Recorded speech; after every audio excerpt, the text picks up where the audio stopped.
This is part 2 of a conversation that got real fast. If you haven't listened to part 1 yet, go back and start there. Context matters, and trust me, you don't want to miss what we already uncovered. For those of you who are caught up, let's keep going.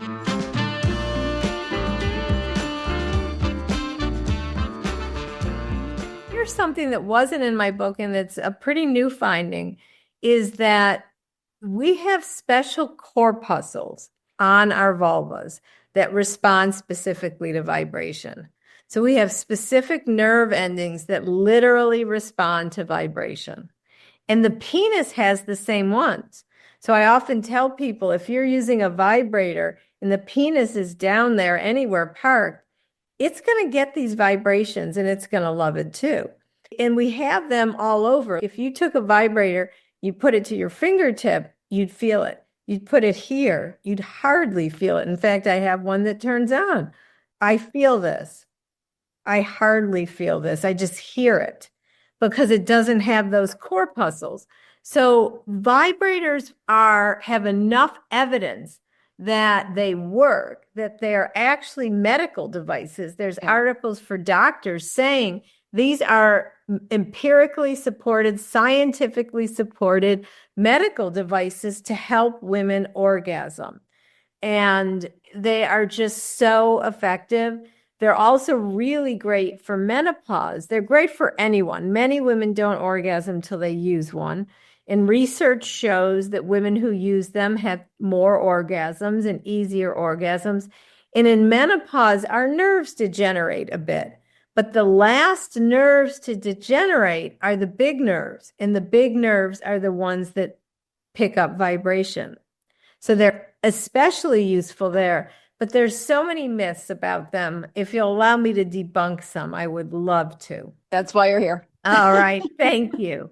So the whole idea like vibrators replace partners. No, they don't kiss. They don't cuddle. They don't say, I love you. The metaphor I have in my book is if you were in the swimming pool and you were on the raft and off the raft and kissing in the pool, kissing on the raft with your partner, you wouldn't go home and call your friend and go, oh, my raft and I had the best day and my partner was there.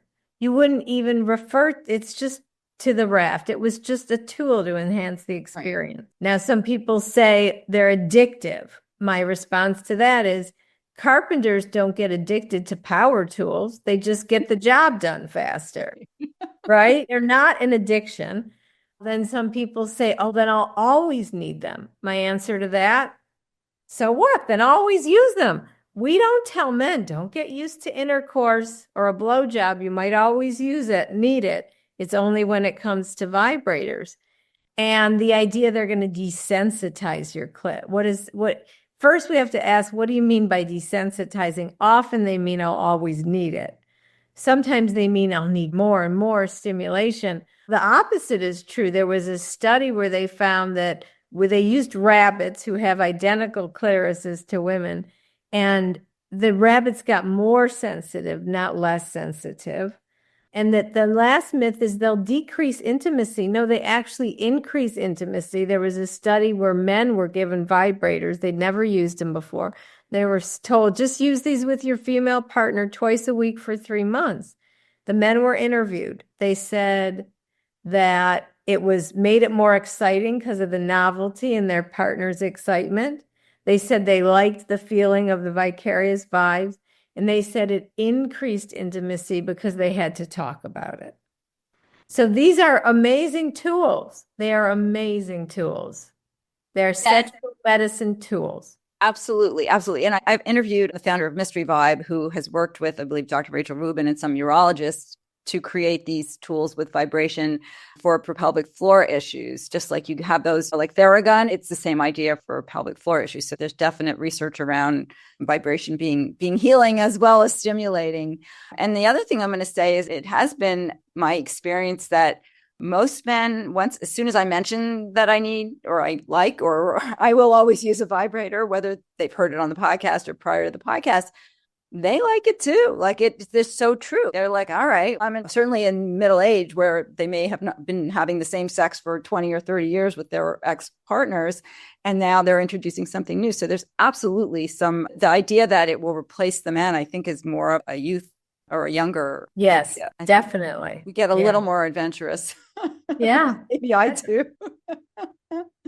Moving on to introducing new tools and having better sex with your partner. You talk about foreplays in your book. And I guess it's starting with communication and how that works. What are those foreplays? Can you talk a little bit about them? And I love how, foreplays, there's a lot of play on words in Dr. Laurie's book, Becoming Cliterate, which makes it much easier to read than any other research-based book.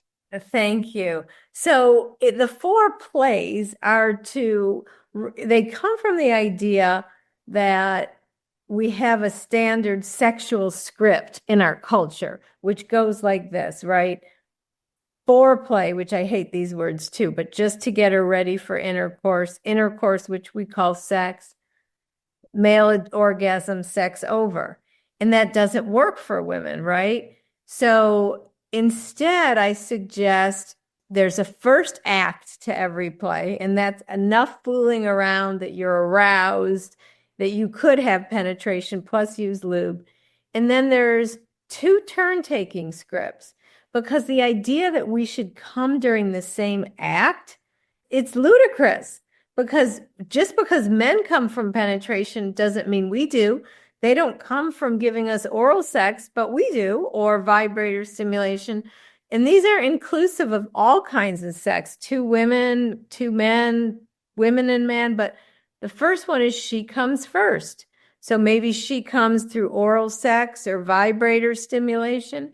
Then he comes from intercourse. Or she comes from oral sex or vibrator or hand stimulation. He comes from oral sex. It's turn taking. And this is so important because during turn taking ones, you can immerse in your own pleasure, which is the whole idea of a simultaneous orgasm is so crazy, because you can't be in your own, you have to be fully absorbed in your body to orgasm, right? The next one is she comes second. So it's really just flipping the script. So maybe enough fooling around. Then you have intercourse, he comes, then you use your vibrator on yourself while he touches your breasts. Or maybe he comes first through oral sex, then you come through vibrator stimulation. So those are the 2 turn taking. And then there's the only she comes. And so that would be it's all about the woman just stimulating her clitoris. And people are like, that's weird. And then I have to point out that's what's happening in hookup sex. It's only he comes. So this is flipping that. And it's not going to be the mainstay of a couple's sex life, but I think it's important to include it. And it's a legitimate thing that sometimes you just are the one receiving pleasure, period. And then you come together. And that does not mean at the same time. It's if you want to do it during the same act. There's ways to do it. If that act is intercourse, you alluded to this, the woman on top position. See the clitoris? Pretend this is his body. You're getting your clitoris stimulated. Or during intercourse, you take your own hand or a vibrator and they're to yourself. And it's no less sex if you touch yourself, because you get this immediate sensory feedback.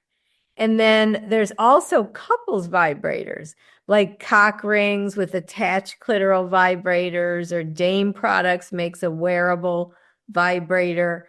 So that's the you come together act. So those are the 4 plays. Thank you for asking me about those. The tables are turning. And yet the guilt, I don't think they feel guilty when they come, and I don't. No, and that's an exercise I go through with clients. I say, imagine you're having an encounter and you orgasm. He orgasms and you don't. How do you feel? And most are like, okay, a little disappointed. How about you orgasm and he doesn't? What did I do wrong? What's wrong with me? And that just really shows the depth of the problem in our society. And even me, who does this for work, I have this guilt, and I'm like, I feel bad. I want to make sure that you do too. It's okay to care about your partner's pleasure, right? But women are the ones often feeling bad, and men, it's like almost to be expected. Yes, definitely.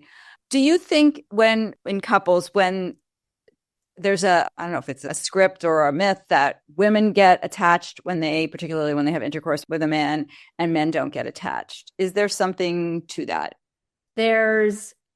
I think it's so hard to separate biology and culture. I think when we orgasm, we both women and men secrete oxytocin, which is the love hormone, the cuddle hormone, the attachment hormone.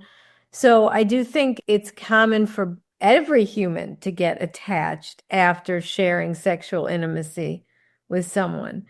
But it's so hard to separate that from us, our socialization of men being told to conquer and leave and women being told to be in relationships. I had heard there's a chemical that's released that women that stays higher, or maybe it's oxytocin, stays higher longer in women and decreases quicker in men. And that could be part of it. I don't think that's it. I think you're thinking of prolactin. Okay.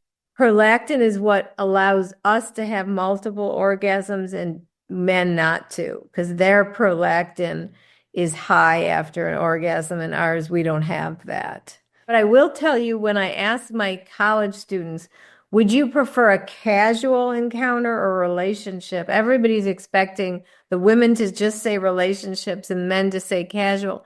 And the women do say relationships more, like 90-some% of the time, but the men say relationships like 80-some% of the time.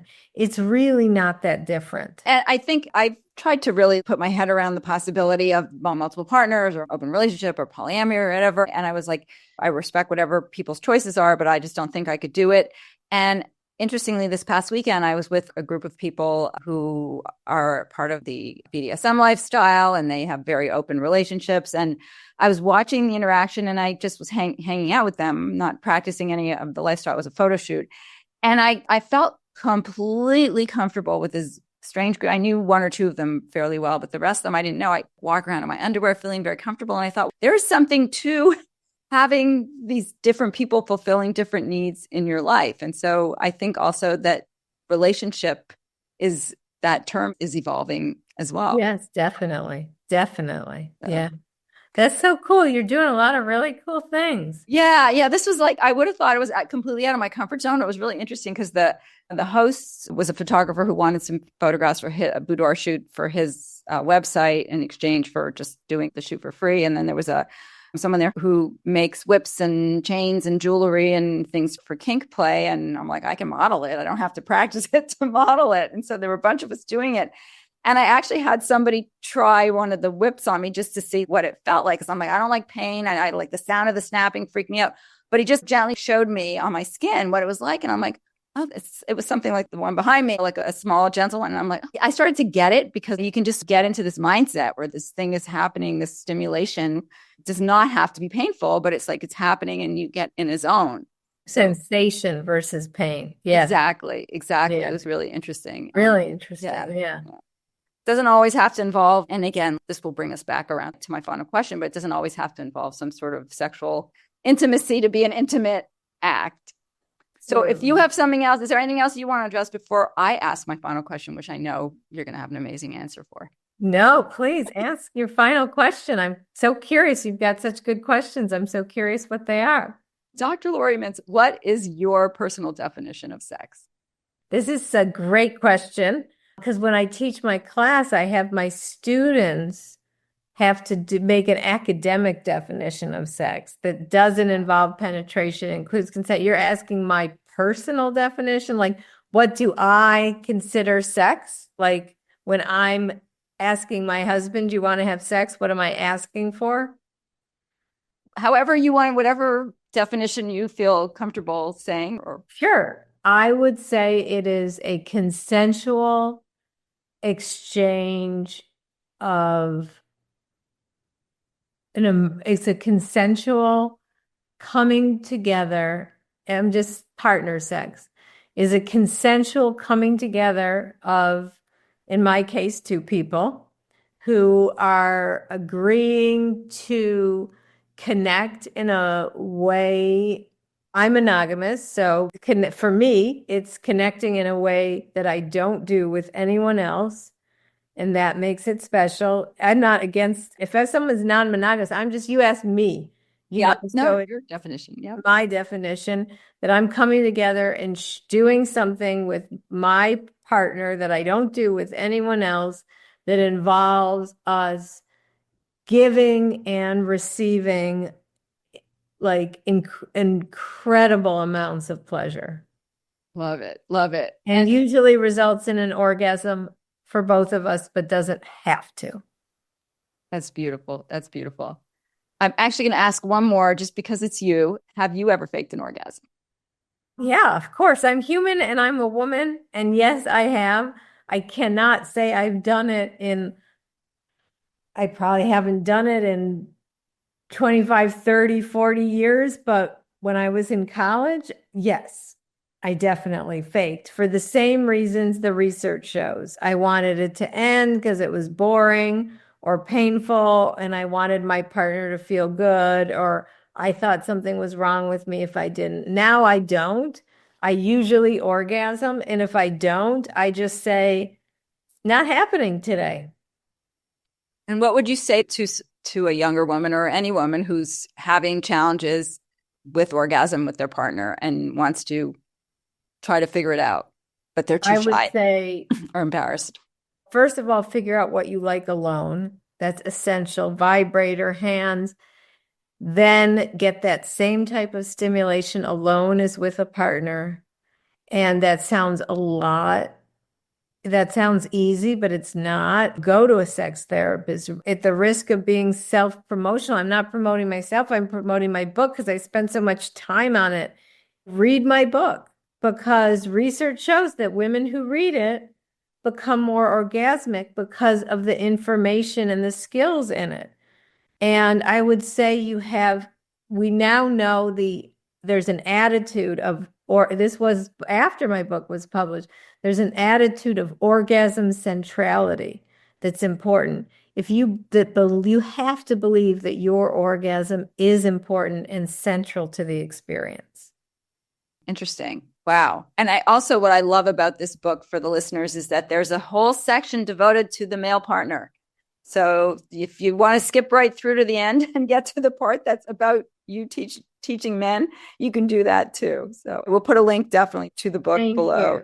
Any other, I feel like you mentioned something about research recently on Instagram that you're doing. Are you still looking for? Yeah. I'm starting a new project. I have 2 new projects, but the one that's most relevant to any listener is I just started my own podcast, but it's not where I'm interviewing experts or people. I am doing live sex coaching with people who are having sexual issues. And the coaching session would be anywhere from 15 minutes to half hour, but the filming is an hour. And you don't have to have your name up. You don't have to use your real name. You just have to have an issue you want to talk about and be willing to use your voice. So if you're interested in being on my show and getting live sex coaching, there's a link in my link tree in Instagram.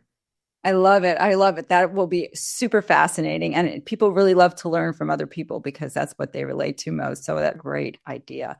Thank you so much. Thank you for your time. Thank you for everything you do. It's just such a contribution to female kind. Oh, thank you. And thanks for having me. And I'm so glad you became who you are, orgasmic, and now spreading the word to others. So thank you. Thank you. Amazing. Such an inspiration. Thank you. To celebrate the 100th episode of the Taboo to Truth podcast, I'm launching something big. Hotter, Wiser, Wilder, a sex ed masterclass for adults. Here's what's included.